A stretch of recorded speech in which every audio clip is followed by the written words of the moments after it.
j'espère que vous allez bien. Bienvenue sur ce nouvel épisode du podcast Libre et Authentique, le premier épisode de 2024. Alors c'est un épisode un peu particulier parce que j'ai pris la décision en 2024 de faire des épisodes de podcast que je vais mettre en ligne sur mon podcast, mais que je vais également mettre en ligne sur YouTube. Je me suis rendu compte que j'avais ces deux réseaux qui avaient du mal à cohabiter l'un avec l'autre, et je me suis dit qu'en fait je pouvais pas non plus créer du contenu à profusion, je pouvais pas multiplier les sources de contenu, mais je me suis bien rendu compte en observant les statistiques qu'il y avait des personnes qui préféraient regarder des vidéos YouTube, parce qu'il y a ce côté, vous me voyez, voir quelqu'un parler, ça peut être agréable pour certains, plus que écouter un podcast. Et je sais aussi, d'après certains de vos retours, que certaines préfèrent m'écouter dans leurs petites oreilles quand elles sont dans leur voiture ou dans les transports en commun ou qu'elles font du sport, enfin peu importe, même si vous êtes aux toilettes, je ne vous en voudrais pas. Chacun fait comme il peut pour avoir du temps pour soi.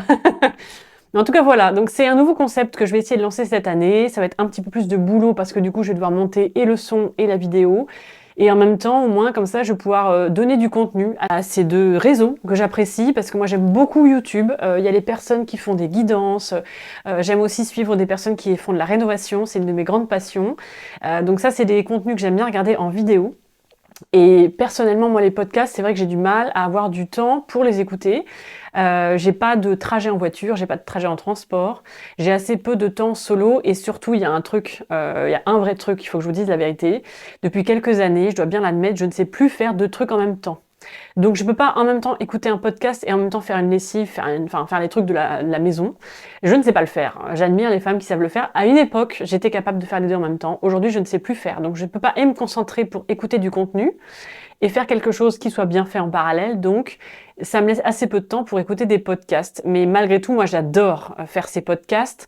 Dans mes envies de 2024, il y a clairement l'envie de continuer à vous partager des choses sur ce format-là. Donc voilà, donc bienvenue à celles qui m'écoutent dans leurs petites oreilles, bienvenue à celles qui me regardent sur YouTube, en tout cas vous aurez les deux. Pour la plupart des épisodes, en tout cas, je le ferai en solo, ou des invités qui peuvent venir, voilà, je ferai ça comme ça. Et en tout cas, s'il y aura encore peut-être quelques épisodes que je ferai que en audio, mais j'espère en tout cas faire la plupart de mes épisodes en audio et en vidéo. Voilà, donc ça c'était la petite introduction pour vous expliquer le grand changement pour cette année. Je voulais aussi vous souhaiter une très très belle année 2024. Je sais pas vous, mais moi j'attendais cette nouvelle année comme on attend des vacances.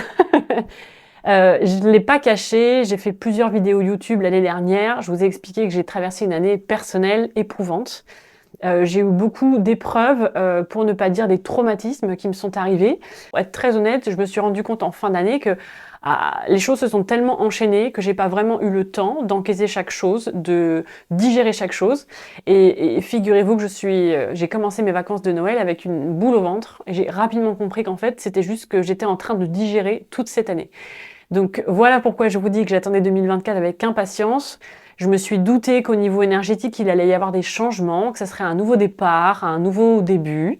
Et j'avais hâte de commencer et d'être dans cette énergie de renouveau, avec de nouveaux challenges, de nouvelles choses. Et de quitter 2023, qui alors a été donc très dur pour moi, mais je crois que je suis pas la seule. Il n'y a pas grand monde qui a été épargné par les épreuves de la vie en 2023. Et en plus, ça a été plein de challenges. Alors certes, c'est vrai, et je remercie la vie à chaque fois qu'on a des challenges comme ça et des épreuves, on grandit, on apprend, on évolue. Et c'est vrai que je pense que j'ai appris en une année ce que j'aurais pu apprendre en 10 ans normalement, sur moi, sur la vie, sur ce que je voulais, sur ce que je ne voulais plus. Enfin, j'ai encore appris énormément. Mais du coup, d'où ce problème de petite digestion. C'est comme si j'avais fait une crise de foie, de mes émotions, des épreuves, des leçons. Il y a eu trop de choses. Et pendant les vacances, il y a du vide, il n'y a pas de travail, il y a plus de temps. Et donc c'est là, je sais que moi ça m'arrive souvent, peut-être que vous aussi. Les vacances pour moi c'est propice à faire remonter à la surface des choses que j'ai pas eu le temps de digérer, de comprendre. Et donc voilà, ça m'a pas vraiment étonnée parce que je sais depuis quelques années que je fonctionne comme ça. Dès que les vacances sont là et que du coup il y a du temps, il y a de l'espace pour moi, c'est le moment où tout ce qui était mis un peu de côté parce que la vie remonte à la surface et me dit ok, là maintenant il faut que tu le digères. Donc j'ai accueilli, j'ai digéré, je me suis fait accompagner aussi parce que ça, je ne vous le cache jamais, je me fais accompagner régulièrement depuis des années, alors par des personnes différentes, des fois c'est sur une séance ou deux, des fois c'est sur du plus long terme, mais je ne reste jamais toute seule quand je sens que quelque chose ne va pas, quand quelque chose est bloqué, quand quelque chose est difficile à digérer pour moi, ou quand mon sac à dos est trop lourd, je vais voir des gens. C'est pas une marque de faiblesse, pour moi c'est vraiment se dire voilà, je me prends en main, je ne reste pas passive dans cette chose-là qui est difficile pour moi. Je vais aller chercher les outils et des ressources auprès de personnes qui vont pouvoir être là pour moi. Ça ne veut pas dire qu'on n'est pas fort, ça ne veut pas dire qu'on n'a pas des ressources, mais quand on est dans le creux de la vague, c'est difficile d'être son propre coach, c'est difficile d'être son propre thérapeute, de trouver ce qu'il faut faire, comment il faut le faire, la motivation pour le faire. Donc ça fait du bien et ça donne d'une bonne impulsion, je trouve, d'aller voir des personnes. Et moi, j'ai toujours aimé une approche, on va dire, pluridisciplinaire. Donc je me fais parfois accompagner par un acupuncteur, parfois par un magnétiseur, je fais de l'hypnose. J'ai déjà fait aussi dans mon passé de la sophrologie. Je pourrais vous faire la liste de tout ce que j'ai fait. Là actuellement, il y a plusieurs personnes, on va dire, qui m'accompagnent, par exemple. Donc il y a un magnétiseur, parce que j'ai commencé des séances de magnétisme pendant les vacances. Toute notre petite famille est passée entre ses mains. J'ai commencé aussi des séances d'hypnose avec une de mes collègues exceptionnelles. Si vous voulez faire de l'hypnose, demandez-moi ses coordonnées, je vous les donnerai avec grand plaisir. Elle est exceptionnelle. Moi, j'ai eu des séances, j'ai eu, je crois, seulement 2 séances pour l'instant, mais ça m'a vraiment beaucoup aidée. J'aime beaucoup travailler sur l'inconscient aussi parce que c'est là que tout se joue, en fait, je trouve. Et donc, on gagne un peu de temps parfois sur des situations où on va vraiment pas bien à aller travailler dans l'inconscient. Je me fais accompagner par mon acupuncteur aussi de temps en temps, et puis je fais aussi de l'ostéo parce que malgré tout, des fois quand le corps il encaisse certaines choses, il a besoin qu'on l'aide un peu à se débloquer. Donc je voulais vous souhaiter une merveilleuse année, à vous aussi. J'espère que vous aussi ce sera le symbole d'un nouveau départ, d'un renouveau, de projets dans lequel vous allez oser vous lancer. Peut-être même le projet ça peut être vous-même, vous dire ok là je prends en charge mon bien-être, mon bonheur parce que je le mérite. Peut-être que vous allez vouloir vous lancer dans un coaching avec moi parce que vous sentez que c'est le bon moment pour vous et que c'est une année dans laquelle vous avez envie d'approfondir et de savoir qui vous êtes, de quoi vous avez besoin et qu'est-ce que vous pouvez mettre en place comme changement pour vous sentir mieux dans votre vie. Des fois, on a l'impression que ça va être énorme et que la montagne est inatteignable pour avoir une vie dans laquelle on se sent bien tellement on n'est pas très bien et on a toujours fonctionné comme ça. Et en fait, je vous assure que... alors, c'est pour ça aussi que c'est bien de se faire accompagner parce que ça nous donne une impulsion, ça nous donne de l'énergie et des idées. Mais parfois, il suffit pas de grand-chose pour rééquilibrer des choses, prendre conscience de certaines choses et aussi passer à l'action. Donc, je vous souhaite une très très belle année. Je voulais aussi vous faire un peu un aveu de vulnérabilité parce que je me rends bien compte que c'est plus fort que moi, j'ai besoin de partager des choses que je vis. Et là, c'est assez récent, mais peut-être que je vous en parlerai dans son évolution, mais je me sentais de devoir vous en parler et c'est aussi pour ça que j'aimais bien le format vidéo, pour que vous puissiez regarder ça aussi en images. Je pense qu'on peut parler de choses qui nous affectent et qui nous touchent avec le sourire. Je pense qu'on peut dire à quelqu'un qui nous met en colère gentiment. On n'a pas besoin d'être hurler dessus. Je pense qu'on peut aussi dire qu'on est très triste sans pleurer. Je pense qu'une fois qu'on accueille ce qu'on est en train de vivre, on subit moins ces émotions. Donc, c'est pour ça que vous ne trouverez pas bizarre que je vous parle de tout ça alors que ça m'a beaucoup touchée il y a encore peu de temps. De manière un peu détachée parce que voilà, j'ai accueilli ce que je vivais, rapidement j'en ai parlé à des proches et c'est aussi pour ça que je voudrais en parler parce que moi j'ai la chance d'être bien accompagnée, d'avoir des personnes qui m'ont dit ce qu'ils ressentaient chez moi, qu'est-ce que j'étais peut-être en train de traverser, etc. Donc j'ai, on va dire, gagné du temps dans ce que j'étais en train de vivre parce que j'étais bien accompagnée et parce que voilà, des femmes autour de moi ont entendu parler de ça. Et c'est pour ça que je voulais en parler peut-être là avec vous, parce que peut-être que vous en avez jamais entendu parler, peut-être que mon exemple va vous faire du bien. Je vais vous parler de ce qu'on appelle le burn-out parental, dont j'ai fait les frais pendant les vacances de Noël. En fait, je veux dire que je l'ai vraiment accueilli, j'ai compris ce que je vivais pendant les vacances, mais je pense qu'il s'est installé depuis l'été dernier. Donc ça faisait déjà quelques mois en fait que ça se tramait. Et en fait, comment je l'ai ressenti, comment mes amis m'ont fait remarquer que ça pouvait être ça, je me suis sentie épuisée, avec une forme de début d'angoisse de quand je devais m'occuper de mon fils, avec cette envie de me réfugier un peu dans le travail, en me disant, voilà, je me sens mieux dans le travail, mais dès que je dois m'occuper de lui, ça m'angoisse. Et je vous en parle en toute vulnérabilité parce que c'est un sujet dans lequel je trouve que c'est très difficile de ne pas se juger. Et c'est ce qui fait, je pense que j'ai été un peu dans le déni, en tout cas dans l'évitement de ce que je vivais pendant des mois, parce que c'est très dur d'avouer à des personnes que là, on n'a pas envie de s'occuper de son fils, que l'idée de s'en occuper tout un week-end nous angoisse, et que l'idée d'être en vacances avec lui nous angoisse également. J'ai cru juste au début en fait que c'était ma matrescence et que j'apprenais ce que c'était qu'être maman, etc. Et en fait, non, j'ai compris vraiment que j'étais épuisée et angoissée. Et ça m'a rappelé des choses, et même physiquement, en fait, le gros déclic pour moi, c'est quand physiquement, je suis arrivée pendant les vacances et j'ai ressenti des choses dans mon corps. Et ça m'a rappelé des souvenirs, des vieux souvenirs, mais des souvenirs. Et je me suis dit, mais qu'est-ce que je suis en train de ressentir? Et je me suis dit, mais je crois que la dernière fois que j'ai ressenti ce genre de choses, c'était quand je faisais un burn-out au niveau professionnel. Donc j'étais pas ravie de faire ce constat, mais une fois qu'on constate les choses, on peut les faire avancer, évoluer. Et donc je me suis dit, qu'est-ce qui est en train de se passer? Donc j'ai commencé à parler un peu autour de moi, à mes amis, à mon chéri, de ce que je vivais. Et c'est une amie qui se reconnaîtra, que j'aime de tout mon cœur, qui m'a dit écoute, je crois que tu fais ce qu'on appelle un burn-out parental.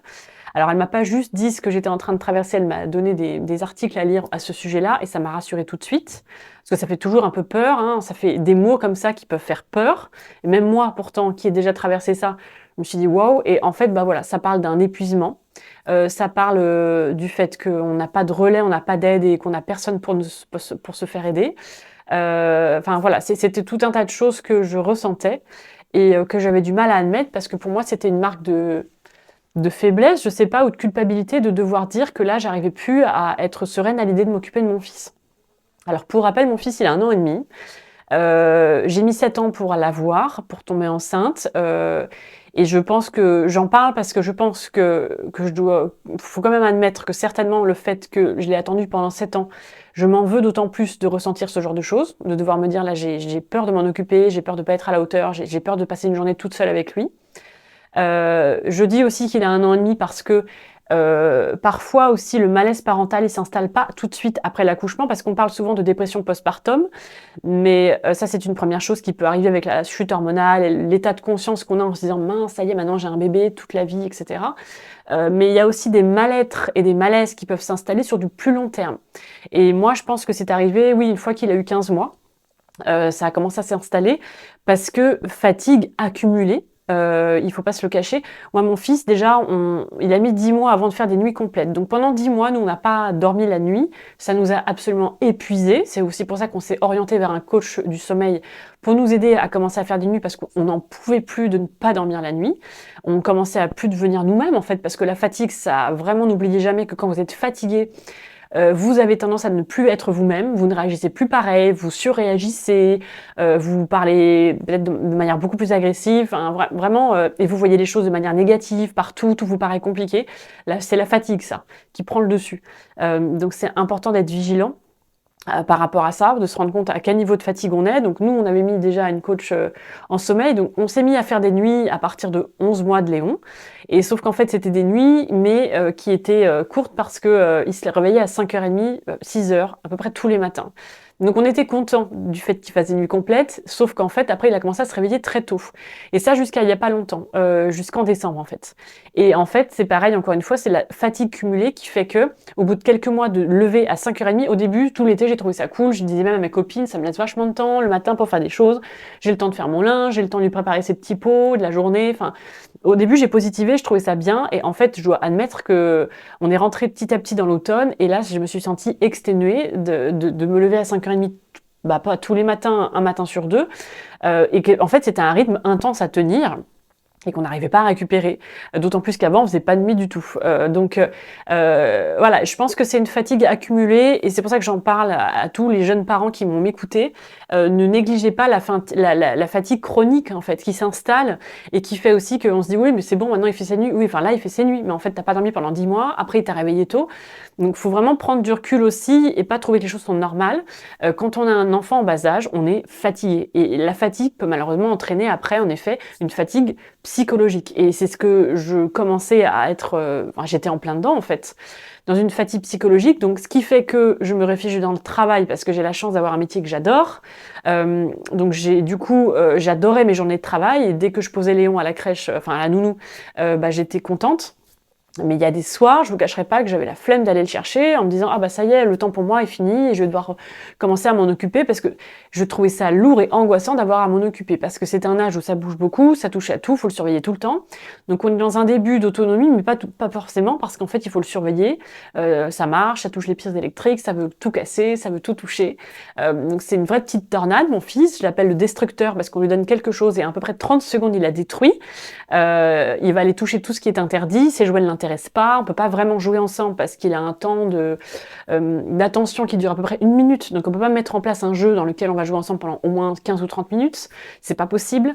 Donc j'ai trouvé ça fatigant, et d'autant plus qu'en fait je cumulais déjà de la fatigue auparavant. Et donc là où j'ai commencé à sentir les choses, c'est que l'idée d'avoir 10 jours de vacances à Noël m'angoissait parce que je savais qu'on n'aurait pas d'aide, et que ne pas avoir de nounou pendant 10 jours, ça me faisait peur. L'idée des fois aussi d'aller le chercher le soir, je me suis dit: «Oh déjà je suis fatiguée», de commencer ce tunnel, donc le fameux tunnel du soir, pour les jeunes parents ça va vous parler. Et en même temps par contre j'avais pas la même énergie au travail. J'avais cette envie de faire des choses, d'ailleurs j'ai fait plein de choses en fin d'année, là de septembre jusqu'à décembre j'ai pas arrêté. J'ai mis des choses en place, des ateliers, les podcasts, etc.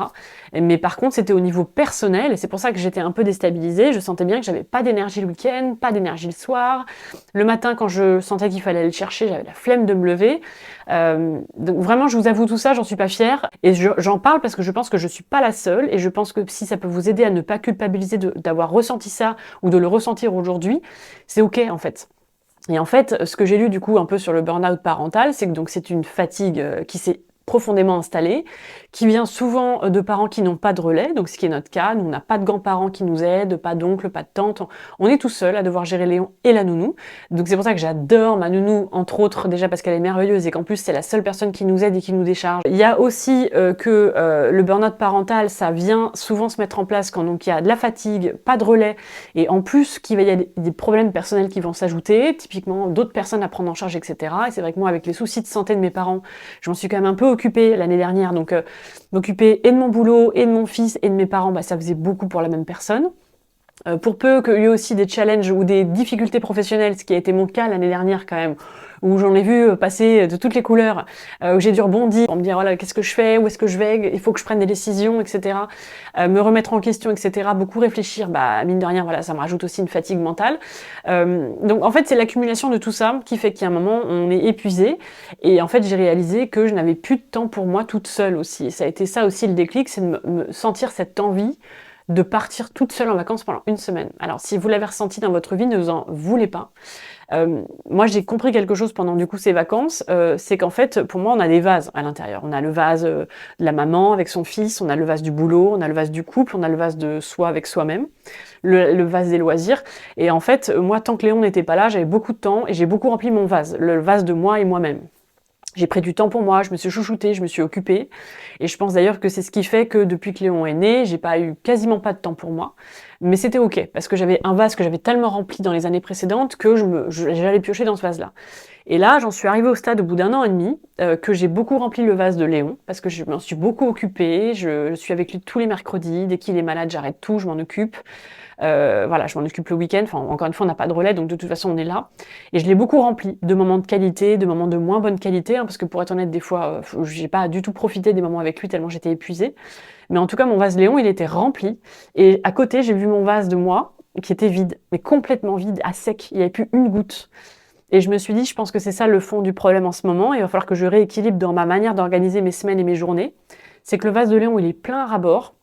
Et j'ai eu besoin de le remplir à ras-bord, ce vase. Je m'en veux pas parce que je l'ai tellement attendu. J'ai tellement voulu passer ces instants avec mon fils que forcément, ma priorité, c'était de remplir ce vase depuis qu'il est né, je pense. Et par contre, là, maintenant qu'il est rempli et que je vois que par contre mon vase de moi et moi-même, il est vide, sachant que, pour la petite anecdote, je suis quelqu'un d'introverti, ça se voit peut-être pas comme ça, mais je suis une introvertie. Donc, qu'est-ce que ça veut dire? Ça veut dire que moi, je me recharge quand je suis seule. Donc là, autant vous dire que depuis 1 an et demi que j'ai quasiment eu 0 moment seul, ou alors quand j'étais seule, c'était pour travailler, et bah, je me suis pas rechargée du tout. Et c'est aussi pour ça que ma batterie était à plat. Donc, je me suis rendu compte de ce constat-là et qu'il était temps peut-être que j'arrête de remplir, enfin, je vais pas arrêter de remplir le vase Léon, mais peut-être que je m'octroie plus de moments où il n'est pas là, parce que son vase déjà, que je ressens que dans notre relation, notre vase, il est bien plein. Donc ça m'autorisait, du coup, je me donnais la permission de passer peut-être un peu moins de temps avec lui, parce que par contre, j'avais besoin de moments seuls, même pas avec mes amis, même pas avec mon chéri, des moments seuls en fait, où je fais des choses pour moi, où je fais des choses qui me mettent dans de l'énergie, qui sont en raccord avec mes valeurs.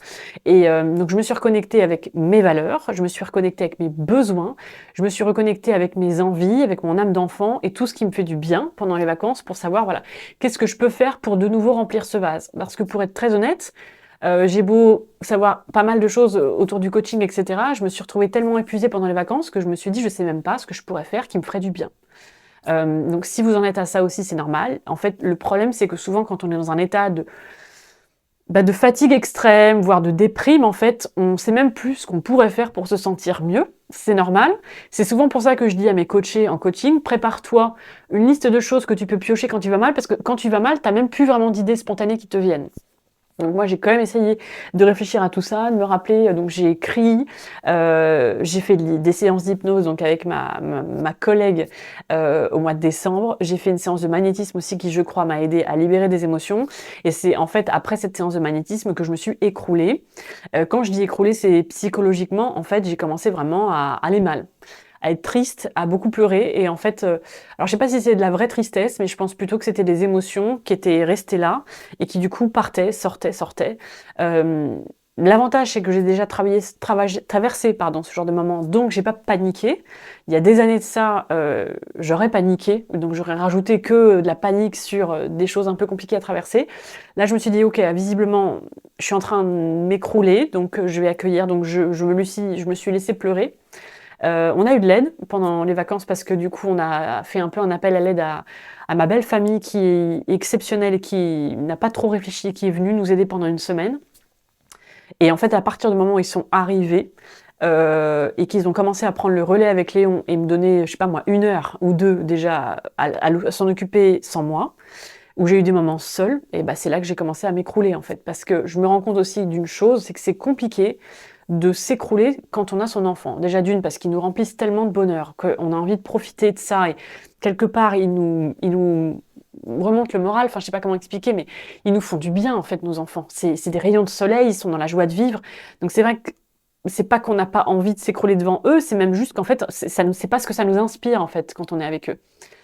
Et en plus, il y a que quelque part, tant qu'ils sont là, je trouve qu'il n'y a pas d'espace. Il n'y a pas l'espace de craquer parce que mine de rien, pour craquer, il faut avoir des moments où on pense à rien, où on souffle et où du coup on se dit ah mais là ça va pas et on craque. Et je trouve que moi, depuis que mon fils est là, j'ai pas eu assez de moments où je me suis retrouvée seule à pouvoir réfléchir, à souffler et à peut-être me dire mais est-ce que je vais vraiment bien? Ah bah non, et hop, je craque. Donc c'est ce qui s'est passé pendant les vacances, j'ai commencé à vraiment craquer. Donc c'est pas vraiment les vacances comme on pouvait se l'imaginer hein, que j'attendais, mais c'est comme ça. Donc j'ai commencé à craquer et après on est parti 2 jours en amoureux, pas très loin, mais on avait besoin d'être que tous les deux pour fêter le nouvel an. Du coup c'était voilà, c'était aussi un truc qu'on voulait se retrouver un peu à deux. Et là pareil, on s'est retrouvés du coup sans lui et bah des vagues d'émotions quoi. Donc j'ai beaucoup pleuré. Fallait vraiment que j'évacue. Enfin encore une fois pleurer c'est pas grave, hein. Je sais qu'on vient, on a souvent tous été un peu élevés avec des parents qui nous ont vu pleurer et ne pas aimer ça, être mal à l'aise. Moi maintenant je suis très à l'aise avec l'idée de pleurer. Quand je pleure, je me dis que je nettoie, que j'évacue. C'est un peu comme une chasse d'eau pour moi, pleurer. Donc il n'y a aucun problème à pleurer. C'est juste que bon, bah, ça m'embêtait un peu parce qu'on était en week-end en amoureux, mais mon chéri a été exceptionnel comme très souvent. Et ça nous a permis surtout de beaucoup parler, de revenir sur tout ce qu'on avait vécu l'année dernière, du coup, de tout ce qui s'était passé, de peut-être qu'on avait mis en route qui n'était plus équilibré pour nous aujourd'hui, parce que je veux pas m'en vouloir d'être arrivé à ce niveau-là. Alors peut-être que si, peut-être que j'aurais dû peut-être réagir plus tôt, mais le fait c'est que j'ai pas pu. Avec tout ce que j'ai vécu l'année dernière, il n'y avait pas la place pour m'interroger sur comment je me ressentais. Euh, et surtout, il faut bien vous dire que l'équilibre que vous allez trouver un jour avec votre chéri et votre enfant, peut-être que dans 3 mois, il sera à remettre en cause parce que les choses changent, votre fils il change, votre enfant il change, et que du coup, il faut peut-être revoir l'équilibre. Donc, je me suis aussi dit qu'on avait trouvé visiblement un équilibre qui nous convenait à tous les trois jusqu'à présent, mais que là, il était temps qu'on rechange cet équilibre parce qu'il ne nous convenait plus, et parce que mon chéri aussi était pas très loin de l'épuisement parental. Donc on a tout remis à plat, on s'est dit voilà, qu'est-ce qu'on faisait qu'il faut qu'on arrête, qu'est-ce qu'on ne fait pas encore qu'il faut qu'on mette en place. Et, et voilà, et ça m'a beaucoup aidée. Le fait est aussi, c'est que j'ai de la chance, c'est que j'ai commencé un accompagnement. En fait, on fait du co-développement, on va dire ça comme ça. Je crois que c'est le terme technique pour dire qu'avec une amie qui est accompagnante, on a décidé de s'auto-accompagner mutuellement.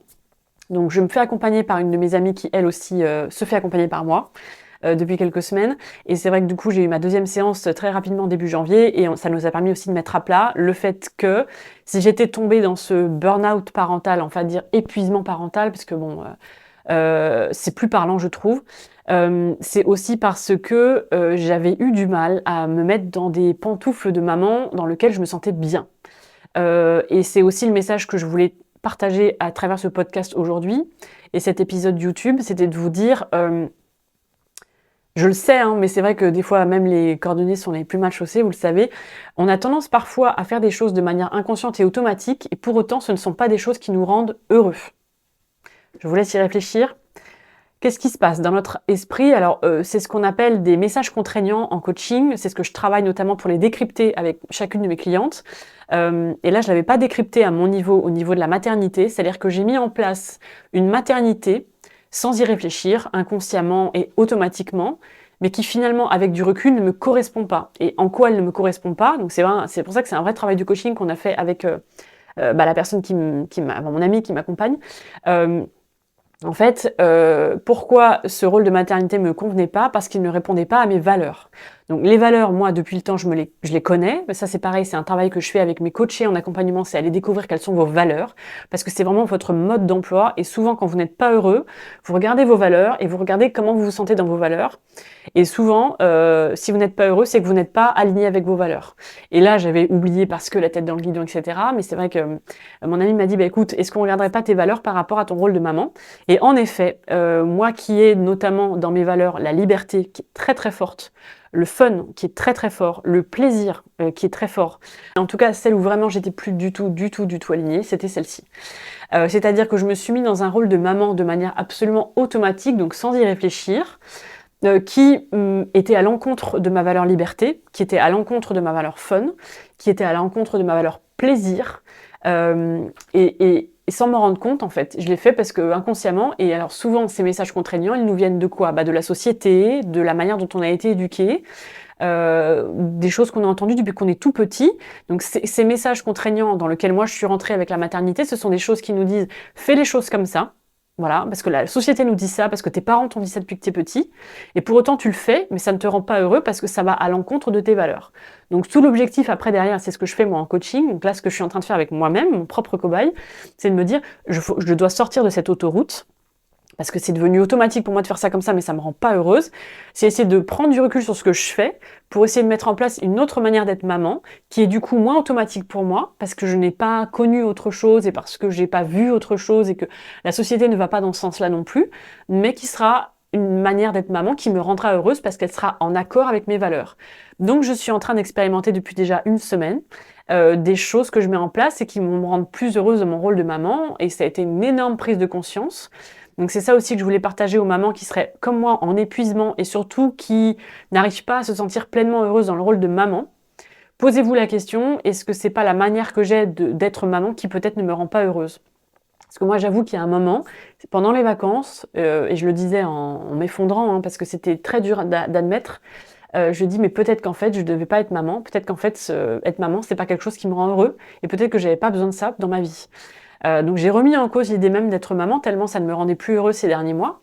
Sauf qu'en fait, j'ai réalisé grâce à cette séance, vis-à-vis de ces messages contraignants et de mes valeurs, que c'est pas le rôle de maman qui me rend malheureuse, et c'est pas Léon qui me rend malheureuse, certainement pas. Lui, au contraire, c'est un des plus grands bonheurs de ma vie. Mais c'est la manière que j'avais d'être maman qui ne me rendait pas heureuse, en fait, et qui me rendait malheureuse. Donc depuis une semaine, j'expérimente des choses que j'ai jamais vues nulle part, mais qui, moi, me font me sentir heureuse et vivante dans mon rôle de mère. Et il y a aussi quelque chose que je voulais partager, c'est que mon mari me dit souvent depuis que Léon est né, t'es une super maman, t'es vraiment super. Et en fait, je lui ai admis pendant ces vacances que moi, je me sentais pas du tout fière dans mon rôle de mère. Je suis fière dans ce que je suis dans mon couple, je suis fière de comment je suis et qui je suis avec mes amis, je suis fière de qui je suis et comment je suis dans mon travail, mais je n'arrivais pas à être fière de qui j'étais en tant que maman, en fait. Et j'ai compris pourquoi. on peut pas être fier, mais ça c'est pareil, c'est quelque chose que je sais, mais bon, bah, encore une fois, des fois quand c'est soi-même, on voit moins les choses. On peut pas être fier de quelqu'un quand on n'est pas aligné avec ses valeurs. Donc c'est-à-dire qu'en gros, moi, j'ai été depuis 1 an et demi ce genre de maman que je vois dans les magazines, que je vois sur Instagram ou que j'ai vu de ma maman, certainement aussi. Donc voilà, je pense que inconsciemment, je suis allée vers un espèce de rôle que je pensais être bien. Mais j'étais pas fière de ça parce que c'était pas moi. Donc en fait, quand je me regardais, on va dire ça comme ça, je me trouvais pas géniale parce que je ne me reconnaissais pas. Et avec tout le travail que j'ai fait sur moi, aujourd'hui, je peux vous dire que je suis fière de qui je suis. J'aime la personne que je suis loin d'être parfaite, mais j'ai vraiment pris le temps d'apprécier et d'apprendre à aimer profondément qui je suis et mes valeurs. J'ai ce côté fofolle, j'ai ce côté persévérante, j'ai ce côté courageuse, j'ai ce côté un peu excentrique, j'ai ce côté voilà à aimer communiquer, à mettre des mots sur les choses. Enfin voilà, j'ai apprécié toutes les facettes de ma personnalité et je pense qu'il y en a encore plus que ça. Et dans mon rôle de maman, quand je m'observais, je ne reconnaissais pas ces facettes. Je voyais quelqu'un de rabat-joie, de triste, qui n'osait pas faire grand-chose, qui s'empêchait plein de choses, qui ne s'amusait pas. Quand j'étais avec Léo, en fait, je m'amusais dans tous mes... C'est aussi pour ça que des fois, j'avais la flemme d'aller chercher le soir, parce que j'avais l'impression qu'à partir du moment où je serais avec lui, on allait s'ennuyer. Et pourquoi? Parce que moi, depuis qu'il est né, je sais pas pourquoi, mais j'ai ce côté, bon, bah, de toute façon, on n'est pas là pour s'amuser quand on est maman, faut faire les choses. Et donc voilà, donc ça a été une énorme prise de conscience. Si ça vous intéresse, je pourrais vous en reparler pour vous dire où j'en suis dans quelques semaines et dans quelques mois. Mais déjà, depuis 1 semaine, je sens un changement énorme en moi. L'anxiété, elle est petit à petit en train de partir de mon corps. Je dis petit à petit, là déjà, il y a quasiment plus d'anxiété. Alors que la séance, elle date seulement il y a quelques jours, parce que j'ai mis en place des choses très rapidement. En fait, ma force à moi, c'est que je comprends très vite ce qui se passe et ce que je dois faire pour en sortir. Donc à partir du moment où il y a eu ma séance le jeudi après-midi avec donc ma coach, dès le jeudi soir, j'ai mis des choses en place pour me sentir plus heureuse dans mon rôle de maman. Et du coup, dès le vendredi, c'est pareil, j'ai emmené mon fils en vélo à la MAM. Le jeudi soir, on est donc allé boire l'apéro tous les trois. Voilà, on a cassé la routine, on s'est amusé. Là, ce week-end, c'est pareil, on a fait des choses cool. Et surtout, mon mari m'a donné ma matinée du samedi matin pour que je prenne du temps pour moi. Parce qu'on s'est aussi rendu compte de ça, et ça, je vous le partage. C'est important d'avoir du temps seul, mais pour ça, ça veut aussi dire qu'il faut accepter de pas tout faire à trois. Et depuis que Léon était né, on faisait tout, tous les trois, parce qu'on est très comme ça avec mon mari, on est très fusionnels, donc avec notre fils, c'est pareil. D'ailleurs, au début, on faisait même tout, tous les quatre, parce qu'on a un chien qui est comme un membre important de la famille. Et sauf qu'en fait, on s'est rendu compte qu'à 4, c'était galère. Sortir avec un bébé et un chien, c'était hyper galère. Donc là, ces derniers temps, on faisait surtout tout à 3. Mais en fait, à vouloir tout faire à 3, du coup, ça me laissait 0 temps toute seule. Donc sur tout le week-end, j'avais 0 temps seule. Alors c'est fou parce que je travaille sur ce genre de thématique avec mes coachés depuis l'année dernière, donc je le sais, hein, mais encore une fois, voilà, des fois, on n'a pas la place, on n'a pas le moment où on fait le bilan, on se regarde, on se dit, mais attends, là, qu'est-ce qui va pas? Pourquoi ça va pas? Donc finalement, ma chance, c'est qu'encore une fois, étant bien entourée et avec cette grande quand même prise de recul que j'ai sur moi-même, j'ai rapidement vu ce qui n'allait pas, pourquoi ça n'allait pas et ce que je devais faire pour aller mieux. Donc c'est ce qui fait que là, je suis en train de remonter la pente très vite parce que je me suis écroulée il y a à peine 15 jours. Donc c'est très rapide. Et c'est aussi pour ça que je voulais vous le partager parce que si je peux dire des choses ou dire ce qu'on a mis en place ou ce qu'on est en train de mettre en place qui peut vous aider, déjà à moins vous sentir seul. Parce que voilà, l'épuisement parental, c'est un sacré sujet qui touche de plus en plus de jeunes parents parce qu'on est de plus en plus nombreux à ne pas avoir d'aide. Et je vous rappelle que mon hypnothérapeute justement m'a rappelé qu'en fait normalement un enfant c'est élevé par une tribu tout entière et que quand nos parents et nos grands-parents étaient très entourés par la famille, il y avait toujours de l'aide. Et nous maintenant avec nos générations, on est tous très tout seuls en fait parce qu'on s'est éloigné de nos parents, parce qu'on vit pas sous le même toit que nos parents, etc. Et le fait est c'est qu'on a quand même beaucoup moins d'aide. En tout cas, il y a beaucoup de couples qui n'ont pas d'aide du tout et ça rajoute beaucoup de challenge au fait d'élever un enfant. Et c'est aussi très culpabilisant de se dire je suis maman mais là je ne prends plus de plaisir à m'occuper de mon enfant, voire même il me saoule en fait. J'étais toujours à faire attention, à me dire voilà je veux pas commencer à devenir négligente ou à avoir envie d'avoir un geste un fâcheux. Ça m'est jamais arrivé mais j'ai senti des fois que j'étais sur les nerfs en fait, c'était nerveux. Donc et que le plaisir n'était plus là en fait. Et c'est surtout ça pour moi le baromètre quand vous êtes avec votre enfant et qu'il n'y a pas de plaisir, c'est que là il y a quelque chose qui va pas. Et moi, aujourd'hui, je sais que je préfère privilégier du temps de qualité que la quantité avec lui. Enfin, en fait, je l'ai toujours dit, mais là, j'ai vraiment envie de le mettre en place. Et donc, on a arrêté de faire tout tous les 3 le week-end. Il y a des moments où c'est moi qui suis avec Léon et mon chéri, il a du temps pour lui. Il y a des moments où c'est mon chéri qui est avec Léon et du coup, moi, j'ai du temps pour moi. Quand il fait la sieste, parce qu'on a la chance d'avoir un fils qui fait des grandes siestes, bah, du coup, on n'est pas forcément ensemble avec mon chéri. On fait chacun des choses qui nous font du bien. Parce qu'on s'est aussi rendu compte que le challenge du couple, c'est la 3e personne qu'il faut nourrir. Il faut nourrir et le papa et la maman, et aussi il faut nourrir le couple. Donc, c'est pareil, on a beaucoup moins de temps de couple qu'avant, parce qu'avant, avec Cyril, on faisait tout ensemble. Par contre, on sait que, on privilégie des moments de qualité dans lesquels il va vraiment se passer des choses entre nous. Donc, on passe plus toutes nos soirées ensemble. Par contre, on passe des soirées où on a vraiment envie d'être ensemble parce qu'on a déjà passé du temps de manière séparée à faire des choses qui nous font du bien. Je pense que c'est important de remplir le vase de soi toute seule et lui tout seul aussi pour que le vase du couple, on ait envie de le remplir aussi. Donc c'était nouveau pour nous et on a expérimenté ça ce week-end, donc pour tout vous dire, et on a passé un merveilleux week-end. Je sens que tout est redevenu léger, alors que tout était lourd. Je sens que j'ai envie de faire plein de choses et on a plein d'idées de trucs fun qu'on va mettre en place et dans lesquels on va se reconnaître. Et pour tout vous dire, j'ai vu une vidéo sur Instagram, et je finirai peut-être là-dessus, qui m'a fait me prendre conscience aussi des blocages et de ce qui faisait que j'étais partie vers une version maman de moi rabat-joie que j'aime pas du tout. Et que là, je suis en train de devenir la maman fun et cool que je suis profondément, je crois. J'ai vu une vidéo en fait d'un papa qui va faire du surf avec son fils. Donc, pour information, nous, on est très très nuls en surf, mais on surfe. On prend beaucoup de plaisir à surfer, même si on n'est pas très bon. Et depuis que Léon est là, bah, ça a été compliqué, on l'a pas fait. Et là, d'ailleurs, dans les choses qu'on veut remettre en place cet été, on est dans les starting blocks, on va retourner surfer avec lui. On l'emmènera pas sur la planche, on n'en est pas encore là. Mais j'ai vu une vidéo d'un monsieur qui, lui, était très expérimenté en surf et qui s'était permis d'aller surfer avec son gamin, qui, je pense, a 4 ans. Il est sur la planche avec lui, et en fait, son fils s'accroche à lui s'accroche à son fils, et du coup, c'est lui qui surfe, mais son fils en profite. Et la maman rabat-joie en moi, qui du coup pas encore très loin, donc c'est pour ça qu'il faut que je sois vigilante, s'est dit mais il est inconscient et à tout moment il peut y avoir un danger, son fils peut se noyer et c'est horrible.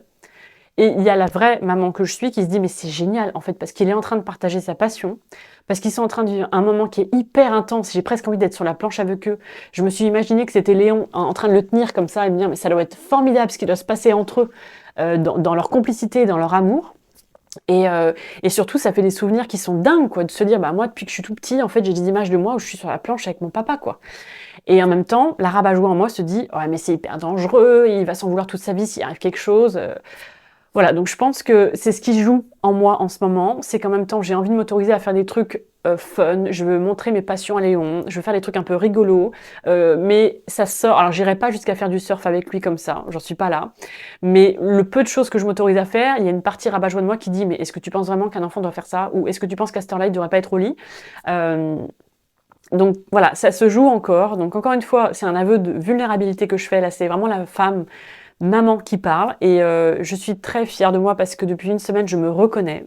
Et quand je suis avec Léon, je vois que je suis la même personne, alors que quelque part, il y a encore quelques jours, quand j'étais avec lui, j'étais une version rabat-joie de moi que je ne reconnaissais pas et qui ne me plaisait pas du tout. Donc, comme quoi, encore une fois, les choses sont jamais ancrées dans la vie, sont jamais figées. On peut toujours décider de prendre du recul et de changer les choses. Et pour ça, on a beau dire, se faire accompagner. Et voilà. Et même moi, qui suis déjà coach, qui ai des outils, c'est le fait d'avoir été accompagnée par mon ami qui m'a aidé à avoir un espace où j'ai pu tout libérer, tout comprendre et prendre du recul. Parce que dans la vie de tous les jours, on a la tête dans le guidon.